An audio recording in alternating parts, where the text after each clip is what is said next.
Assalamu alaikum, I'm Aisha and you're watching Samaa News. Here are today's headlines. The longest ever US government shutdown has ended.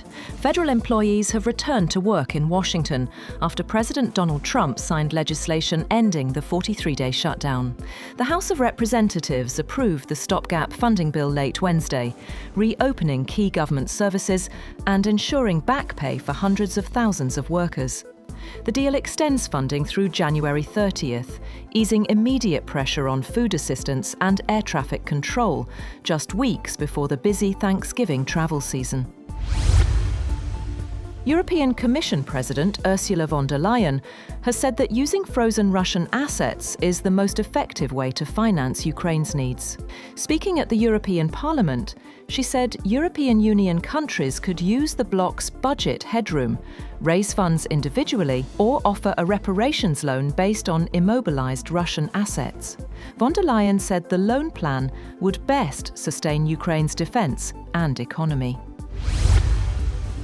Ukrainian President Volodymyr Zelensky has visited troops fighting in the southeastern Zaporizhzhia region. A short video released on his social media shows him inside a bunker meeting soldiers. Zelensky said he discussed ways to strengthen Ukraine's defences, including staffing and equipment needs. On the other hand, the Kremlin says Ukraine will have to negotiate with Russia sooner or later, warning that Kiev's position is worsening by the day. Spokesman Dmitry Peskov said Moscow remains open to talks, but will continue fighting if no political solution emerges. German authorities have identified the northern city of Hamburg as the location where a sewage sample containing the wild form of the polio virus had been found, saying a task force had been established and more samples would be taken. The nation's main public health body said that the wastewater test at an unspecified German location was positive for the wild polio virus, in a setback for efforts to rid the world of the deadly disease. A coalition led by Iraqi Prime Minister Mohammed Shia al-Sudani has come first in Iraq's parliamentary election. The Independent High Electoral Commission said his coalition received 1.317 million votes in Tuesday's election.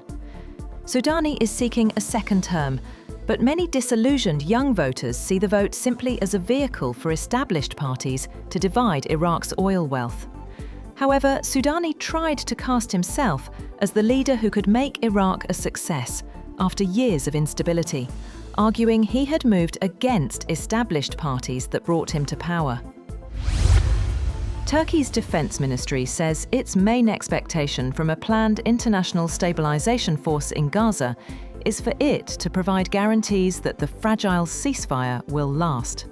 NATO member Turkey has been one of the most vocal critics of Israel's devastating two-year assault on Gaza, calling it a genocide. It has emerged as a critical player and mediator in ceasefire efforts, voicing a desire to join the stabilization force despite Israel's repeated objections. A light truck crashed into a market in South Korea, ploughing 150 meters along a passageway lined with stalls before coming to a halt, killing 2 people and injuring 18. The incident took place at a market located in Bucheon, about 20 kilometers west of the capital, Seoul. 2 people who had suffered cardiac arrest were later confirmed to have died. The truck appeared to reverse for 28 meters before accelerating towards the outdoor market. Meanwhile, House Democrats have released emails that they say raise new questions about President Donald Trump's ties to Jeffrey Epstein and how much he knew about Epstein's abuse of underage girls. The Democrats released messages between Epstein and author Michael Wolff and Ghislaine Maxwell, a British socialite who is serving a 20-year prison sentence on charges related to her role in facilitating Epstein's sex trafficking. In one 2019 email to Wolff, Epstein, a convicted sex offender, wrote that Trump knew about the girls. Trump has accused Democrats of releasing the emails to distract from the record 43-day shutdown of the government. The Tri-Nation 2020 International Series featuring hosts Pakistan, as well as Sri Lanka and Zimbabwe, will be played entirely in Rawalpindi from November 18th, the Pakistan Cricket Board (PCB) said on Thursday, after this week's suicide bombing in the capital, Islamabad. The series, seen as key preparation for next year's T20 World Cup in India and Sri Lanka, had originally scheduled 5 matches in Lahore. It will follow Pakistan's remaining 2 one-day international matches against Sri Lanka in Rawalpindi on Friday and Sunday. And Russia's first AI-powered humanoid robot fell face down during its debut in Moscow. The robot, named AI Doll, lost balance while waving to the audience. Developers say they'll learn from the mistake, calling it part of the robot's experience. That's all for now. For more updates, visit www.samaa.tv.